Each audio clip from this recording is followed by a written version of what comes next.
tidak asing dengan kata dakwah ya. Di situ disebutkan masdar dari kata da'a yad'u da'watan, yaitu yang artinya mengajak. Kita sebagai anggota Hibnu PPNU itu wajib berdakwah. Tapi berdakwah yang bagaimana? Jadi secara umum itu dakwah bukan hanya di mimbar, bukan hanya dilakukan oleh ustadz sebetulnya. Tapi seluruh umat muslim itu berkewajiban untuk berdakwah, untuk mengajak kepada siapa? Kepada siapapun.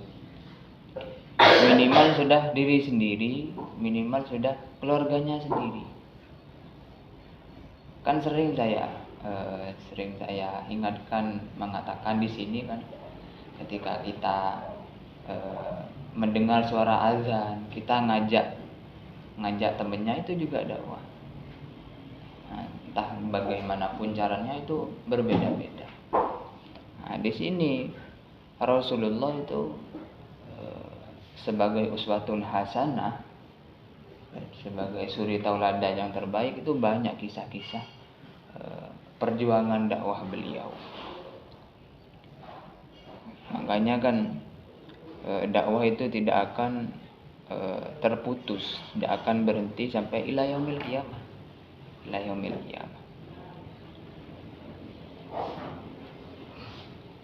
Gitu ya, bisa dipahami ya. Nah, dai itu subjeknya. Subjek itu pelakunya. Dai namanya. Terus kemudian yang menerima apa? Mad'u, yang menerima, yang mendengarkan atau yang menerima. Terus aktivitasnya itu dakwah. Makanya kan sering kita dengarkan itu kan biasanya muballigh, orang yang menyampaikan, orang yang berdakwah, muballigh.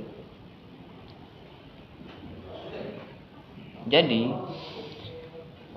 kita sebagai anggota Hibnu IPPNU itu, terutama nanti bekal kalian di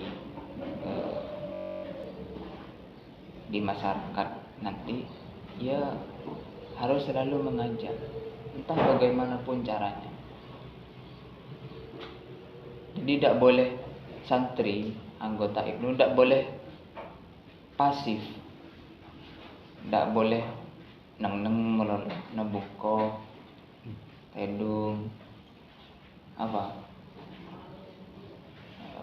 rebahan, apalagi scroll TikTok. Kalau dan juga hikmahnya kita pulangan. Sampean kalau pulangan ngapain? Sawal. Ngapain? Jalan-jalan kemana? Ya, sambil silaturahmi. Hah? Oh, ke keluarga. Yang lain? Dimas. Main kemana? Temen. Sama siapa? Bersama lah.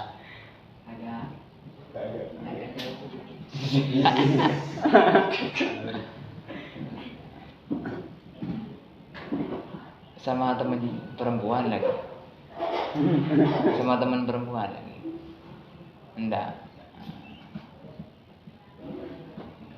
Ya boleh lah, itu sekedar refreshing lah. Tapi nanti kalau sudah berhenti mondoknya, itu bukan hanya sekedar refreshing atau bukan sekedar hal-hal yang menyenangkan saja. Bahkan kejelekan itu ya menghantui kita. Semisal kalau sampean baru alumni, ya saya juga merasakan, pasti rasanya ketika kita keluar pas ngakui celana gender, itu rasane wak saya mondok nang anu gitu kan. Itu salah apa benar? Itu salah apa betul menurut kalian?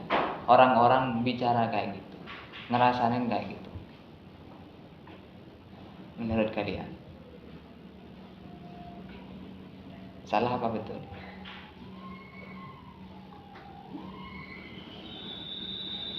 Hah? Ada salahnya, ada betulnya. Salahnya apa? Ya gibah kan. Gibah kan apapun itu bentuknya ya tetap salah, tetap dosa. Ya enggak gibah. Terus yang kedua, betulnya ya kita tidak mencerminkan akhlak santri, akhlak pesantren, alumni pesantren. Kan iya. Ada yang di sini gitu. Atau pulangan lah. Aku jalan kende. Ada. Siapa? Firman. Hah? Oh dulu. Oh ya. Ya awal-awal ada apa-apa. Tapi kan kesini kan makin dewasa kita, makin banyak ilmu, makin banyak tanggung jawab yang kita bebani sebetulnya. Itu kan jadi bumerang senjata untuk menghantui kita. Minimal itu. Nah, terus kemudian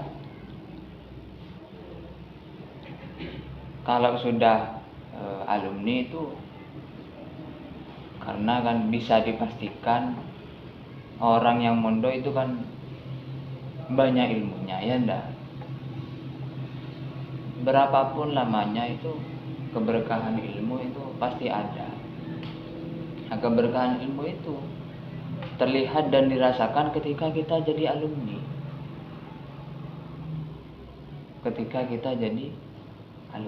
Dulu saya ya biasa-biasa saja sih, biasa-biasa. Maksudnya ya mon bekto ngaji gitu aja, ibadah. Ndak neko-neko gitu. Ini cerita saya. Ndak neko-neko. Tapi di rumah apa istilahnya? Jadi orang yang bermanfaat.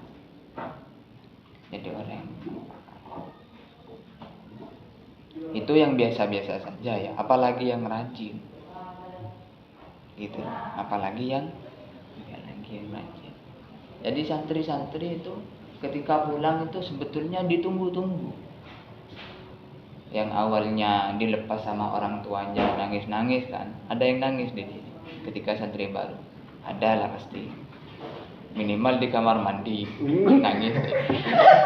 Nang kamar kan todus ya. Todus di kanjeng.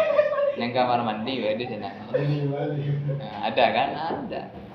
Saya dulu nangis.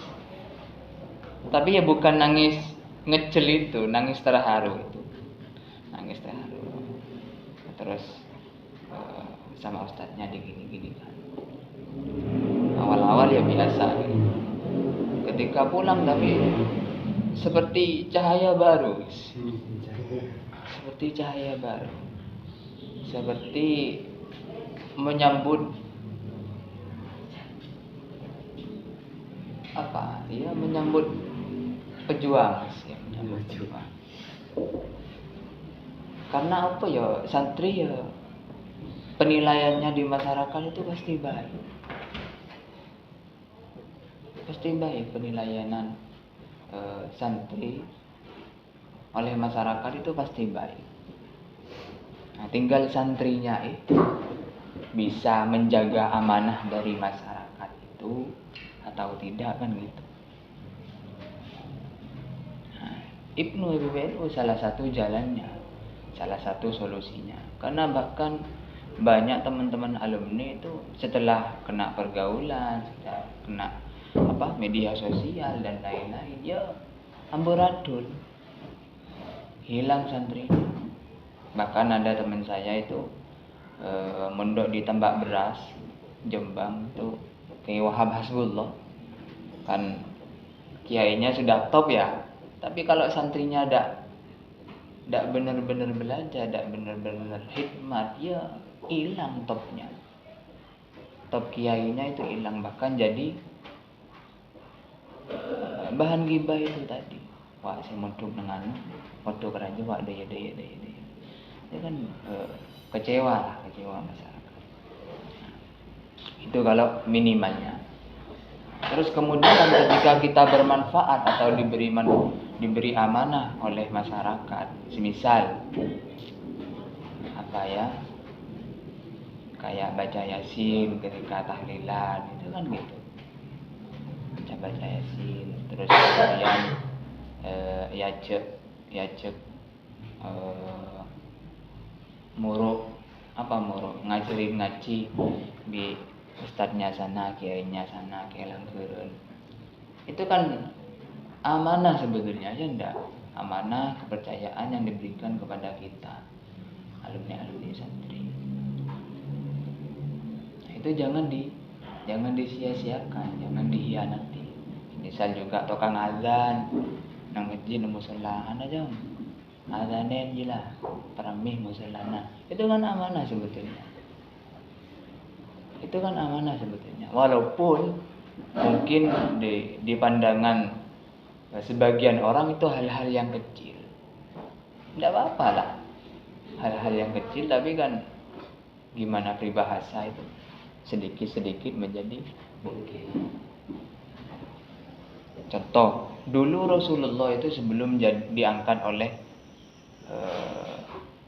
Allah menjadi Rasul, ini hikmahnya. Beliau itu kan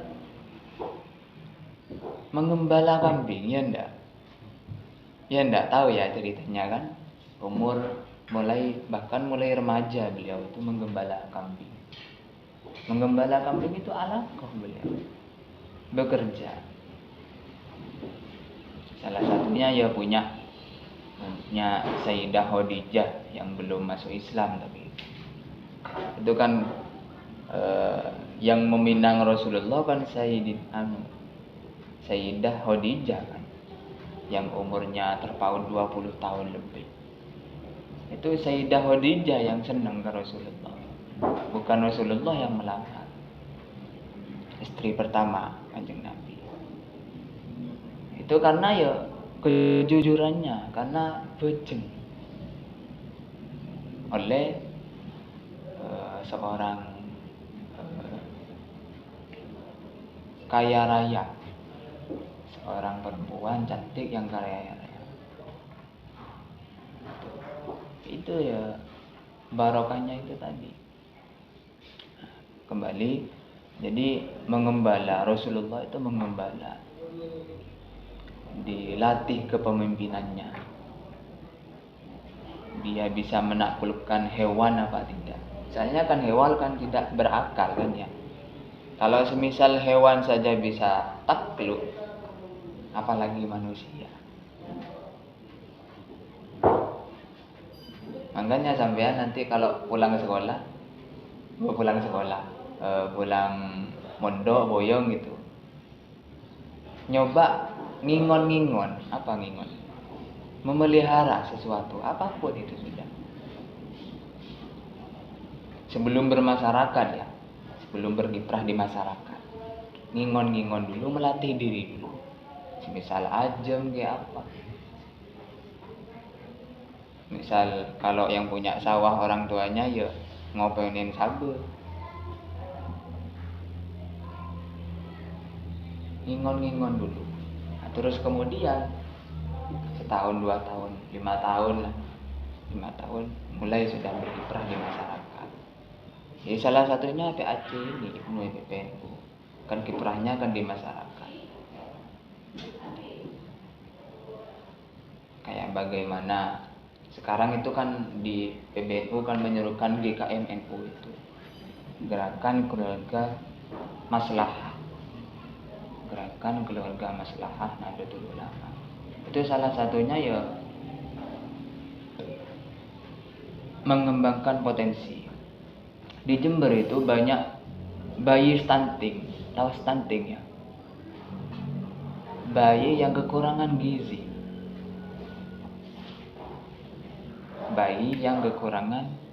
gizi.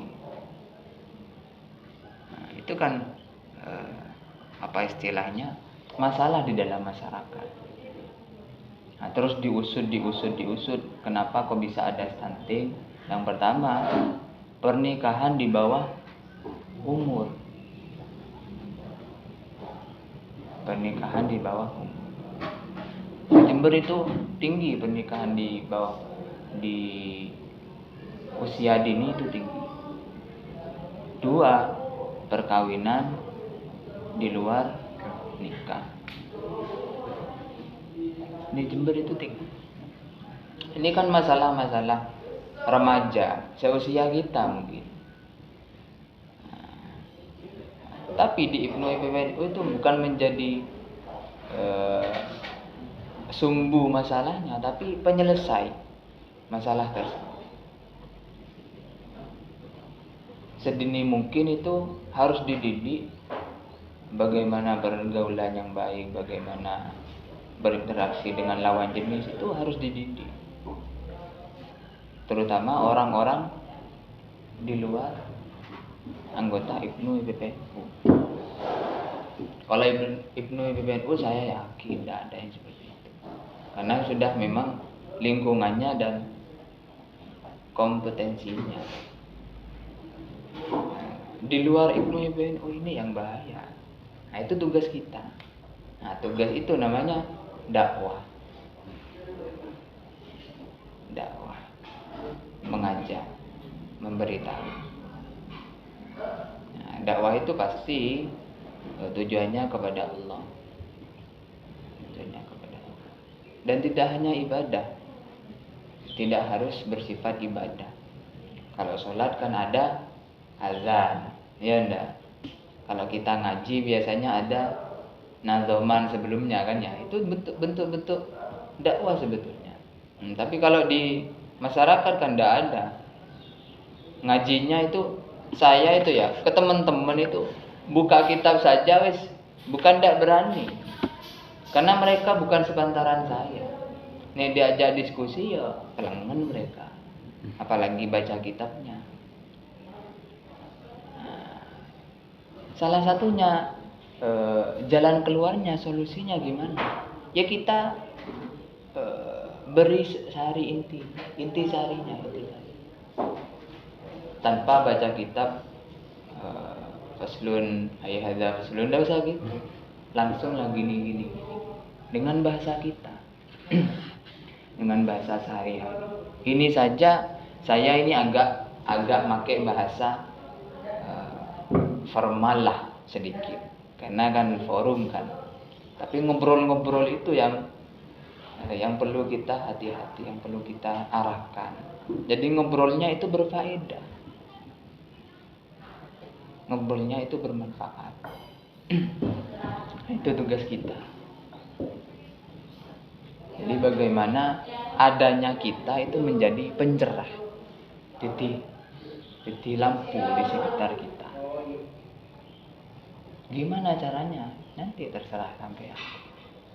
Sampean yang tahu kondisi lingkungannya, sampean yang tahu masalah-masalah di masyarakat